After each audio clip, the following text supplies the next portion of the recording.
Psalm 23, verse 1 to the end. The Lord is my shepherd, I shall not want. He maketh me to lie down in green pastures. He leadeth me beside the still waters.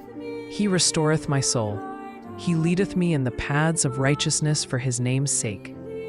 Yea, though I walk through the valley of the shadow of death, I will fear no evil, for thou art with me. Thy rod and thy staff, they comfort me. Thou preparest a table before me in the presence of mine enemies. Thou anointest my head with oil, my cup runneth over. Surely goodness and mercy shall follow me all the days of my life, and I will dwell in the house of the Lord forever.